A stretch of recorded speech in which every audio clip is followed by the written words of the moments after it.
welcome back to the channel. For today's video, I'm kicking off the, I guess we'll call this holiday season swatching with the OPI Wicked collection for holiday 2024. There are a massive 21 shades in this release. If you can't guess by the name, this collection is in collaboration with the Wicked movie. It took me quite a while to get all of my swatches done for this release, and this is just a massive of a release. I have never seen the Wicked musical or read the book, so I do not understand any of the references. I am very curious to know from people who are fans of the Wicked musical or the books at how color accurate any of these colors are to the source material. The Wicked collection is available right now in all the places where OPI is sold. Today's video is sponsored by Audible. We will get more into that in a minute. The OPI Wicked collection is available right now in all the places where OPI is sold. If you would like to pick up this release as well as support the channel, I have a whole slew of links on places where you can pick this one up in the description box. If you would like to pick this release up at a discount, I also highly recommend shopping on BeyondPolish.com. I do have an affiliate code with Beyond Polish. It is just Nicole Loves Nails, and it saves you 10% off of everything on the website. As always, in the description box, links to where you can pick these polishes up, links to the OPI social media pages, my social media pages, and of course, timestamps as well. I will save all of my thoughts and feelings and opinions at the end of the video. This is going to be a long one, so let's just get into it. First up in this release, we have Glinda.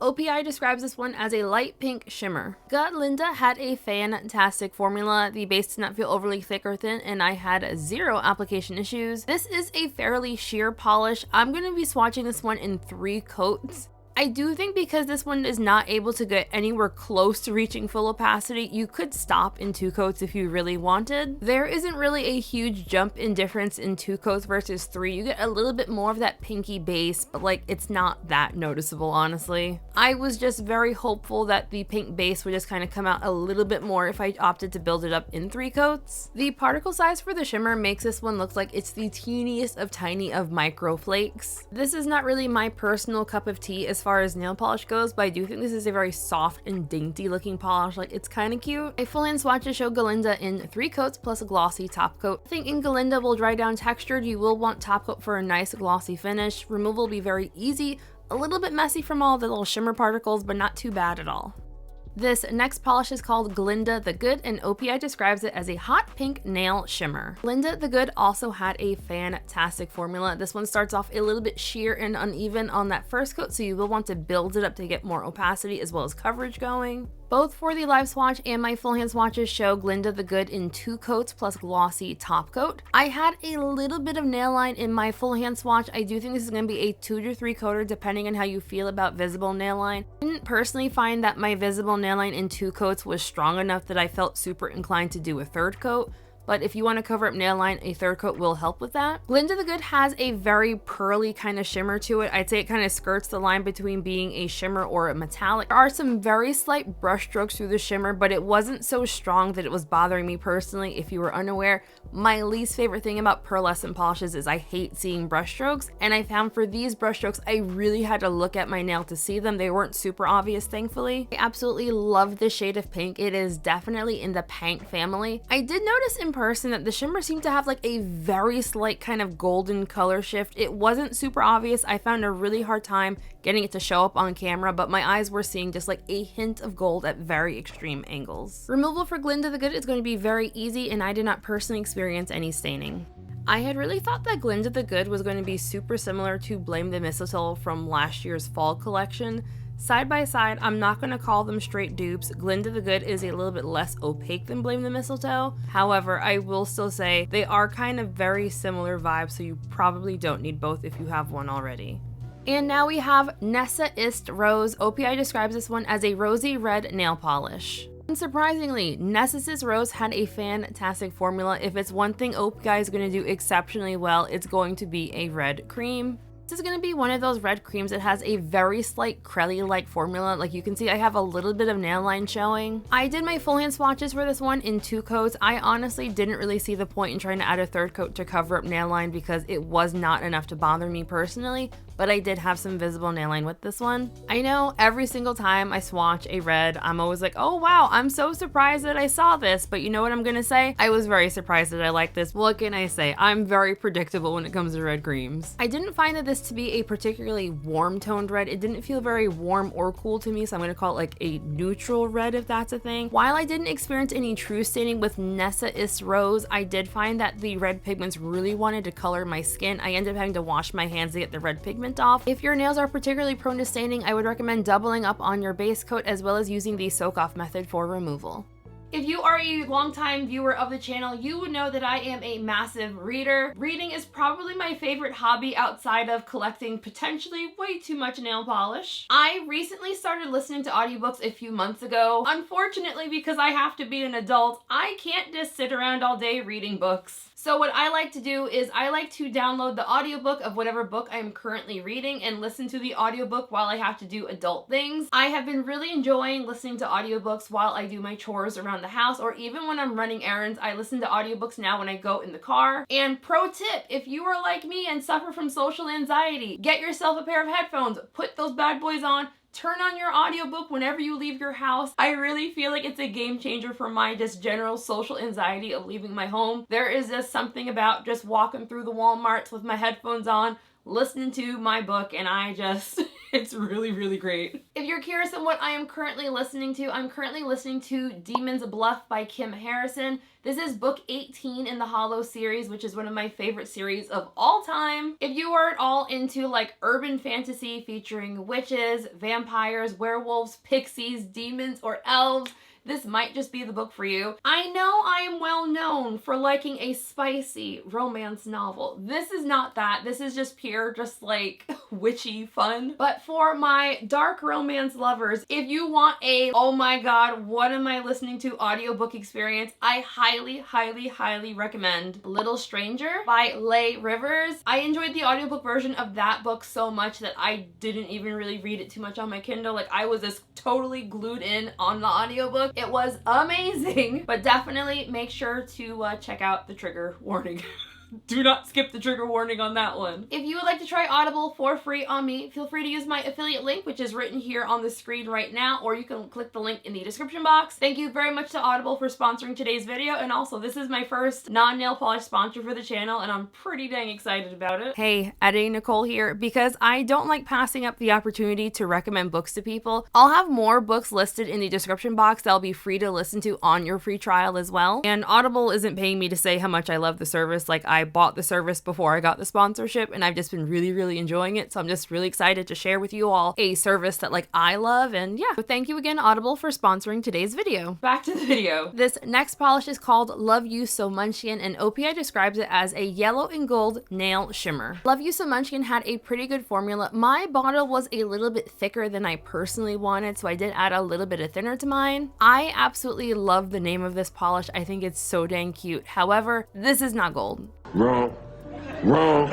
It is not gold, it's yellow. The shimmer is really pretty in this polish. It's slightly on the kind of metallic-y vibes, but thankfully doesn't read as like pearlescent to me at least. You don't really get any true brush strokes through the shimmer. My full hand swatches here show Love You So Munchkin in 2 coats plus glossy top coat. This does dry down fairly flat. You will definitely want top coat for a glossy finish. As you can see here, I do have some visible nailing with this polish. Like, it's very, very obvious. I'll also be honest with you all. I was trying to speed through swatching these, and I was really not super inclined to want to do a 3rd coat. Like, I was trying really hard to speed through these. So I'm gonna call this one a 2 to 3 coater depending on personal preference. I feel like for my personal preference, I don't think I would wear a 3rd coat with this one. Like, I feel like I like how it looks in 2 coats just fine. I don't know if it's because the season in which I'm reviewing this, but this polish feels very fall to me. It does not feel very holiday-ish, but I feel like that could be said for a lot of the shades in this release. Super easy removal on this one. I did not personally experience any staining, but I also had on 2 layers of base coat. And now we have Ozmazing, and OPI describes this one as a light gold shimmer. Ozmazing had a fantastic formula. This one starts off a little bit sheer on that 1st coat, so what do? We build that bad boy up. Ozmazing is probably one of the shades in this release that feels the most OPI holiday collection-y. I personally prefer my golds to be a little bit more saturated than this one actually comes across on the nail. Like, my brain is registering like, yes, this is gold, but it's not registering it as, you know, gold. Hopefully that makes sense. Much like the previous shade, I did not feel super inclined to add a third coat on this one. Could I have added a third coat on it? Maybe, yeah, sure. Yes. Yeah, I feel like looking at it, I feel like I probably should have added a third coat. I feel like I don't quite have the same color on the nail that I'm seeing in the bottle. I apparently was so kind of over swatching when I was swatching this one that I completely forgot to bring this one outside for natural lighting, so I've got no natural light shots for you all. I am sorry. There is something about the components that OPI use for this polish that this looks like it has some kind of texture going on. I didn't personally find that it dries down texture like, say, a glitter. Think of it more like maybe a flaky or like a larger particle shimmer. Use top coat, but easy removal. This next polish is called Witch O'Clock, and OPI describes it as a positively green nail polish that's wicked. I really wanted to love this polish. I was honestly really looking forward to this color. I love this shade of green. However, I had unmixed pigment in my bottle, and I feel like I don't often have that issue with mainstream polishes, so I was kind of Disappointed! taken aback by it. I did find that formula for Witch O'Clock to be a little bit on the thicker side, like it felt almost gummy in a way. After I finished my first coat, I did add some nail polish thinner to my bottle, and then I ran it through my nail polish shaker.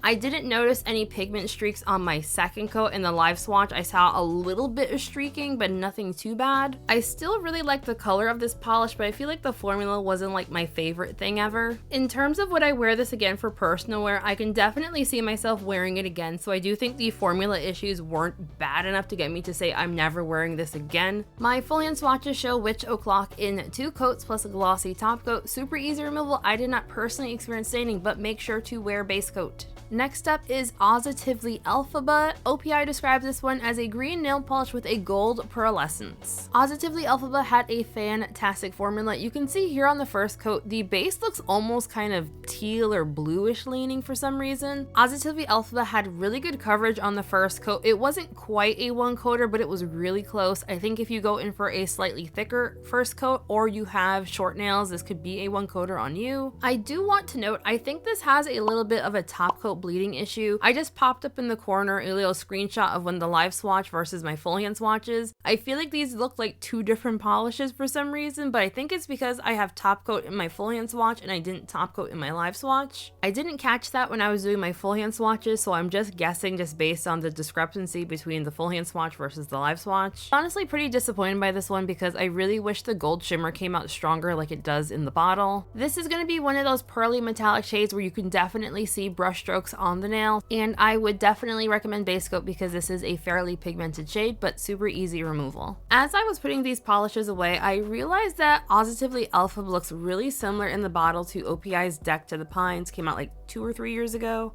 I would say Deck to the Pines has a lot stronger of a teal lean to it after you build it up in 2 coats. Next up is Fiyero's My Manny. OPI describes this one as a cobalt blue nail polish. Fiyero's My Manny had a pretty good formula, but as you can see on this first coat, this one leans very much in the jelly crelly department. This definitely needs building up to get coverage going. This is going to be one of those jelly leaning creams that I would caution against going in for too thick of a coat. I found when working in thicker coats that this one kind of pulls at the sides of the nails a little bit. I own what might be seen as an obscene amount of cobalt blue creams. I kind of have a weakness for them. This is the sheerest out of all the ones that I own that aren't purposefully supposed to be like a jelly formula. So even when built up in 3 coats, I did still have very obvious visible nail line with this polish. This is still a really nice, vibrant, saturated shade of blue. It's just a hair darker than like most of my other cobalt blues, but it's not so dark that I would put it in the navy blue family. I felt for sure that this was going to be a stainer, so I opted to have on 2 coats of base coat to try to prevent any staining. I did not personally experience any staining with Fiyero's Manny, but again, I had on 2 coats of base coat just in case. So that is Fiyero's Manny in 3 coats plus a glossy top coat. I do think this is likely going to be a solid 3-coater between the fact that it looks a little bit uneven in 2 coats, and if you go in for too thick of a coat, you get pooling. I would recommend thinner coats with this one rather than thick ones.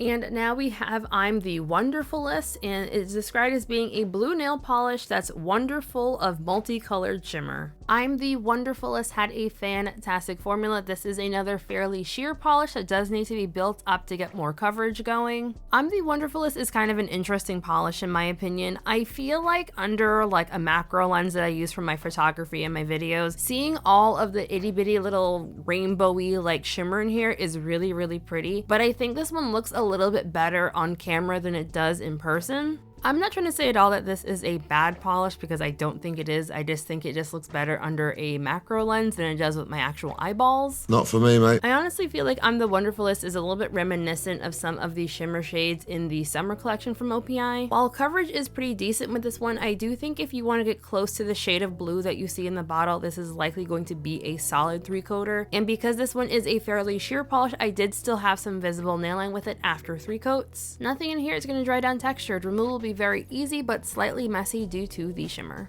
I had wanted to compare I'm the Wonderfullest to OPI's I Deserve the World from the summer release from this past year. For whatever reason, I thought the shimmer colors would be a lot more similar than they ended up being. Also, the blue bases are also different as well, so not nearly as similar as I was thinking they would be in my head.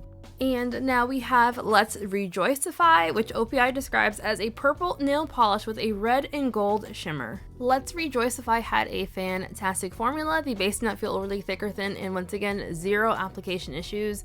This is a very warm toned purple. I would not even call this one purple, not really. I put it more in the burgundy family. It does, however, have a very kind of purpley kind of undertone to it, which is why I'm putting it after blue. I feel like my brain is like, this is kind of a reddish purple. It's honestly reminding me a little bit of like a red grape where like, oh, it's red, but then you look at it more like, oh wait, there's a little bit of purple in there. This is a bit more of an opaque shimmer in comparison to the previous polish. While it starts off very sheer, I did find it built up to reach like 95% opacity in 3 coats. I found that my nail line wasn't super obvious. I really had to look for it, and when I look for it, I can see like a hint of it. Color wise, this isn't really a shade for me personally, but I do feel like this is a good like fall to winter shade. I'm going to call Let's Rejoicify a 2 to 3 coater depending on application style and personal preference. When I was doing my full hand swatches, I had 2 nails that were great in 2 coats and then 2 nails that definitely needed a 3rd coat. If you choose to scrub this one off, removal will definitely be on the bit more of a messy side, but not overly difficult at all. And now we have Deflying Gravity, which OPI describes as a black nail polish with a blue and silver shimmer. That was my first time reading the official description for this polish, and I'm very surprised that OPI says it's a blue and silver shimmer. I wrote down the shimmer in my notes as a silver and or green shimmer. Deflying Gravity had a really nice formula. This is going to be another 2 to 3 coater depending on application style and personal preference. My full hand swatches here showed Deflying Gravity in 2 coats plus glossy top coat. I feel like I probably should have added a 3rd coat. I feel like I'm seeing a little bit of overall patchiness on my nail, especially towards the tips and the very sides.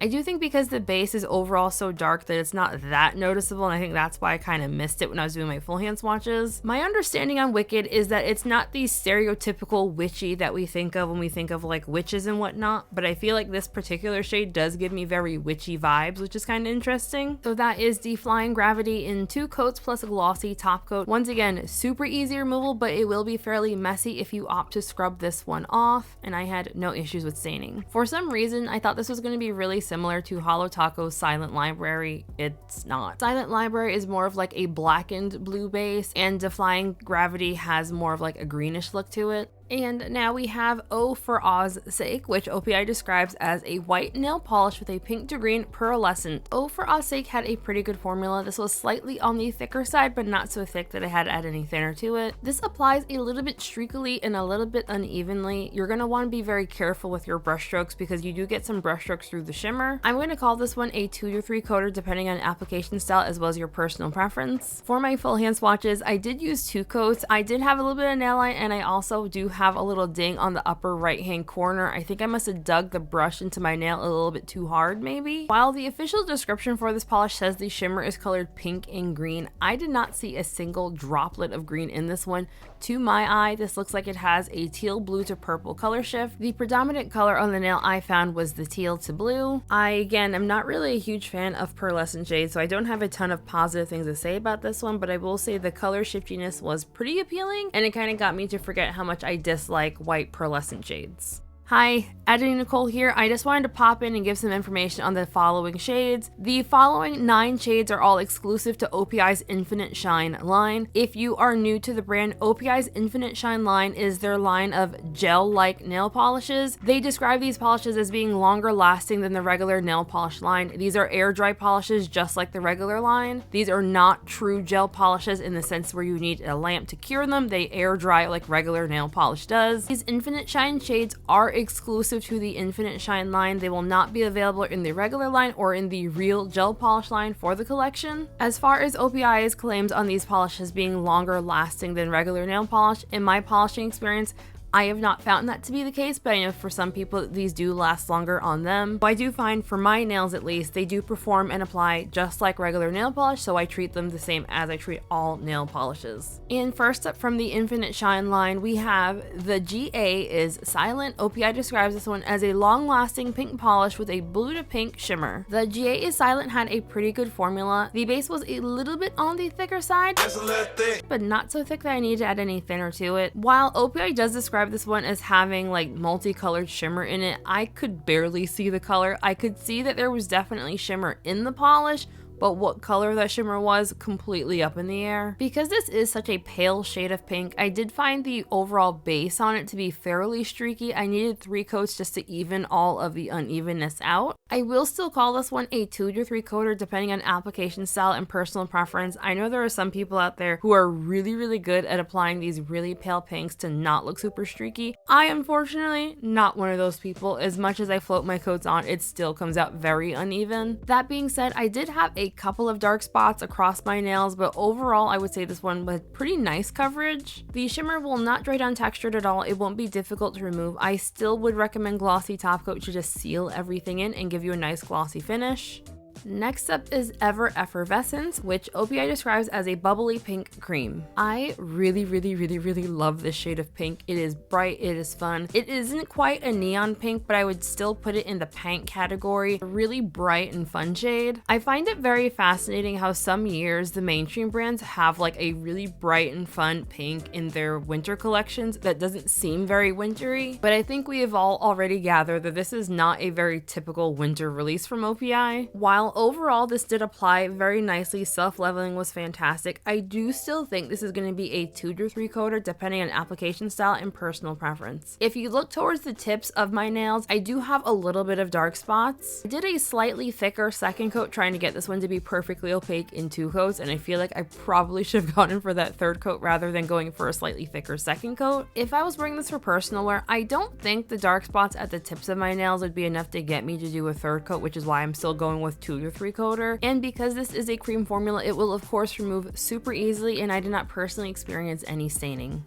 This next shade is called Thrillifying, and OPI describes it as a bright red cream. Thrillifying had a fantastic formula. The base, not too thick or too thin, it applied really nicely. This is one of those red creams that have like a slight jelly kind of squishy kind of vibe to it. You can kind of see through the tips of my nails. Coverage is pretty fantastic though. My full hand swatches show Thrillifying in 2 coats plus glossy top coat. While I did still have some visible nail line with it in 2 coats, coverage was overall very even, and I was getting the color that I saw in the bottle, so I didn't feel super inclined to do a 3rd coat. If you are wondering how similar this is to the last shade that we saw that was a red cream in this release, I will have side by sides coming up. I love how bright this shade of red is, and I like the tone of it as well. I found on my warmer toned hands, it does not pull super orange on me, but it's not so cool that it looks strange either. Like, it's a really good combination on me of being both warm and cool, which I think makes it neutral. But despite me reviewing nail polish for 4 years, I don't know what to call a color tone if it's not warm or cool. If someone could let me know if that's just neutral then. My full hand swatches again show Thrillifying in 2 coats plus glossy top coat. Did not personally experience any stain, but this is another shade that I did scrub my nails with acetone to get all the red pigments off. Here is Thrillifying in comparison to earlier in the release Nessa-ist Rose. While these 2 shades are not dupes, I don't think they're that similar despite them both being red creams. While I don't personally love the fact that we have 2 red creams in this release, I also acknowledge that the reasoning is probably because for salons who you buy the release that they have a warmer toned one and a cooler toned one for their various clients, so I'm not going to complain about it. And now we have Yellow Brick Road, which OPI describes as a yellow pearl.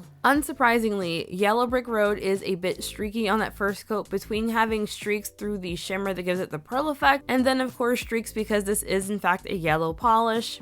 Gonna have to build this one up. My love for this shade of yellow was really warring with the fact of how much I dislike pearl finish polishes. I will say though, it's not a bad polish by any stretch of the imagination. It's just because it's a yellow and it's a pearl, you just have a lot of things going against it to try to get like a very even coverage. My full hand swatches show this one in 3 coats plus glossy top coat. I floated my final coat on trying to get the most evenness out of the brush strokes. I did have a little bit of visible nail line with this one. It wasn't too bad, but I could definitely see it very easily when I brought this one outside. Super easy removal on this one. If yellow polishes tend to stain you, I would definitely recommend doubling up on your base coat.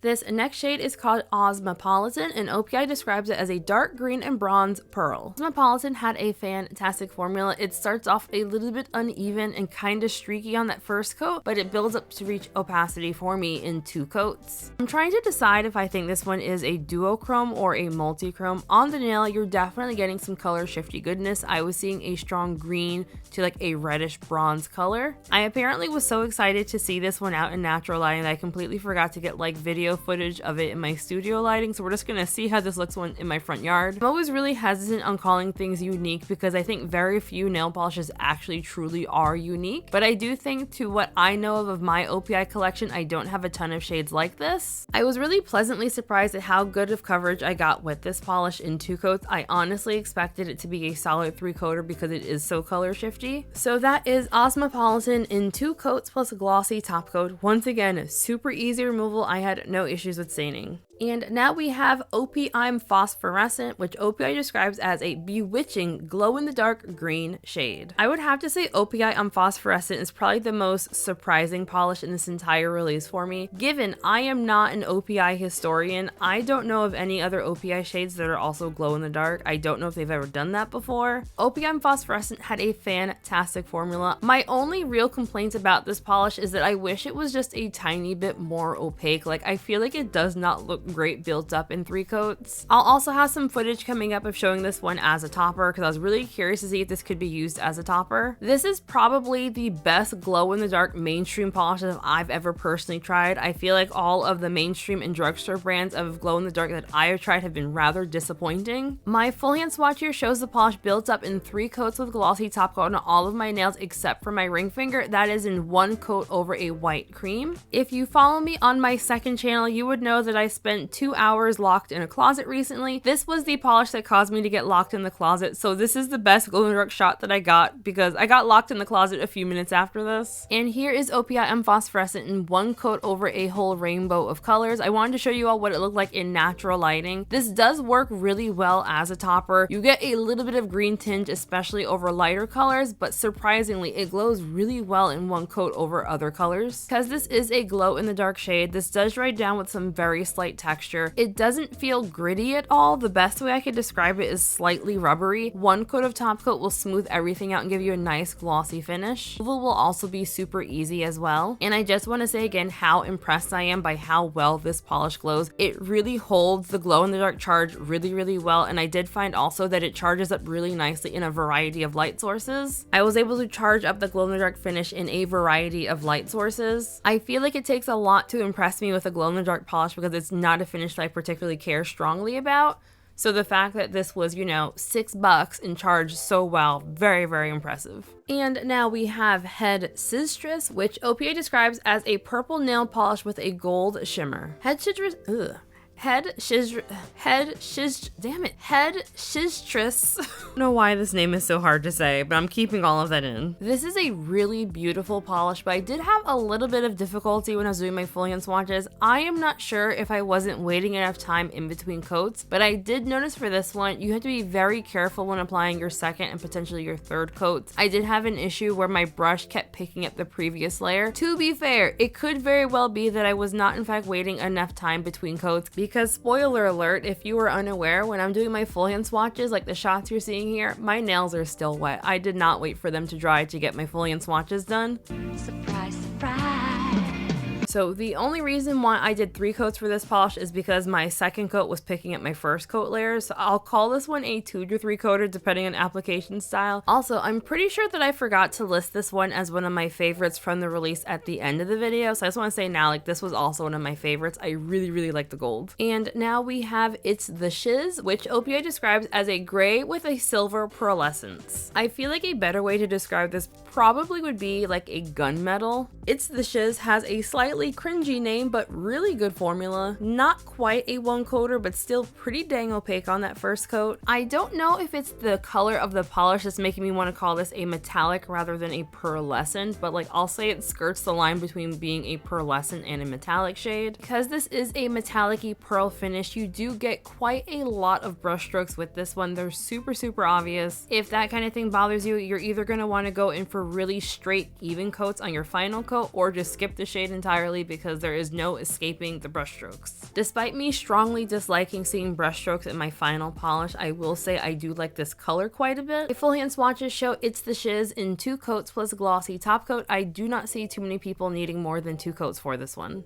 My first thought when I saw It's the Shiz is I thought it was going to be an exact dupe for Fun Metal. I was questioning why on earth OPI would release 2 gun metals back to back like this. It's the Shiz is not an exact dupe for Fun Metal. It's the Shiz has more brush strokes to it. While again, I would not call these 2 shades exact dupes, I would also say that unless you are like hardcore collector and you want to have like thousands of bottles of nail polish for no particular reason, you don't need both of these. And the final shade in this release is called Don't Hide Your Magic. OPI describes it as a spellbinding white nail polish with a light blue and pink shimmer. Don't Hide Your Magic is one of those shades that I find mainstream brands do fairly regularly, and I never understand if it's supposed to be built up on its own or if it's a topper, because I don't think it looks particularly good either way. You know, that's just my opinion. Everybody got an opinion, everybody got something to say. For the purpose of this video, I'll be showing it built up in 3 coats as well as showing it used as a topper. Formula for Don't Hide Your Magic was fantastic. The base didn't feel overly thick or thin, 0 application issues. This is the kind of pearly shade that I think of as like, it doesn't show brush strokes. You can see it's got a bit more sparkle to it, but it still like checks the box in my brain as like a pearl, therefore I'm not really a fan. In my opinion, I think it looks better built up on its own as opposed to being a topper. I feel like as a topper, it obscures the base color too much, and I hate it when toppers obscure the base color. Nonetheless, this is still a very sheer polish, so even when built up in 3 coats, you're still going to have very obvious visible nail line. Even though I don't like this color for me personally, I will admit on its own, I do think it has a very kind of ethereal glowiness to it. In here, it's going to dry down textured. Removal is going to be super easy, but also very messy, especially if you choose to scrub this one off. Alrighty, so final thoughts. I feel like I've been saying this a lot for OPI releases, that when they do these like massive releases, this is just so very much. I'm tired of this, Grandpa. That's too damn bad!